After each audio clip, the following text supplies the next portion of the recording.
Hey YouTubers, so here's my question for you guys. I'm a long-time fundamentalist Christian that's become an atheist, and I start to view things through a hugely different lens, obviously. But in the back of my mind, I can't help but think that there is something imperative that is being missed by theists, by Christians particularly, who take the Bible as a 100% literal word of an almighty, all-loving creator.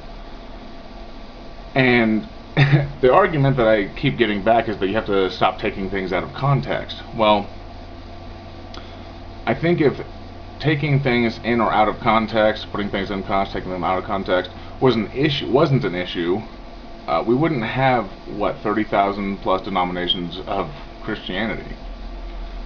There's a reason it's interpreted, and it's because it can't be interpreted literally. Scientifically, we know this. But here's my question. On an issue of morality alone, how can one justify verses like this? And I'll read this from three different passages, or excuse me, from three different versions of the Bible, so nobody can say, you know, that's just one single type. It's Deuteronomy 22, verses 23 and 24, starting with the King James Version.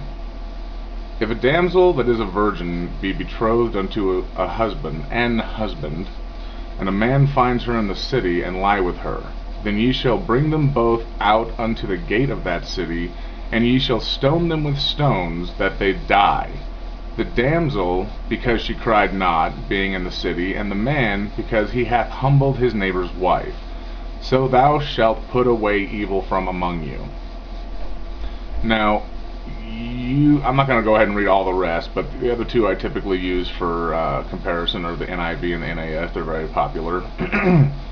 And they say the same thing. There's a few different words. One, the NASB says, another man. But the point is, regardless of who I've spoken to, the people who consider this to be the actual Word of God say all the time that, oh, it's taken out of context. One person said to me on a comment on YouTube, read the verses before it, and so I did. And I don't remember how many he said, but he gave me the verse number, and I did. The problem I have is that it didn't change anything.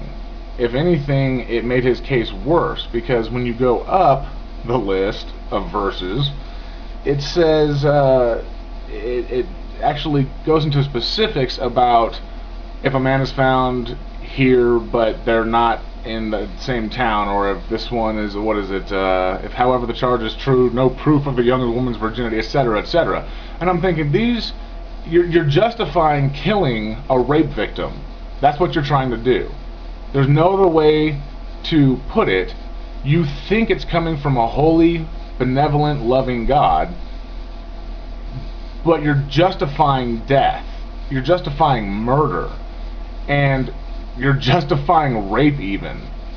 And I don't know how anyone can do that. How you can be okay with defending a being who commands this. Another argument I hear is that things were different at the time.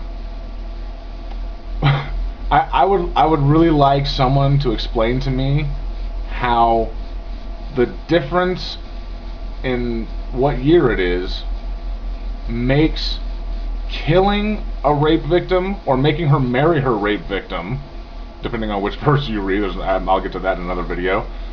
How is that moral? Does it matter if it's now? Does it matter if it's 10 minutes ago? Does it matter if it's 100 years ago? Does it matter if it's 10,000 years ago? I mean, somebody tell me. I'd like to see somebody step up and say, oh, well, no, it becomes morally acceptable to do these things at this moment in time because X, Y, Z. So I'd like to hear your responses. Anybody, you know, theist, non-theist, Christian, non-Christian, don't matter. Because to date, I mean, these are the questions that made me stop being a Christian. I couldn't justify these despicable things from such a hideous being that is called God. It doesn't make any sense. So, I'm willing to learn. I'm willing to be informed. Who can tell me how that is morally acceptable? You can reply in comments. I'll be reading those. You can reply with a video reply. I'll be watching those too. Thank you for watching. Hope to see some good replies. Take care.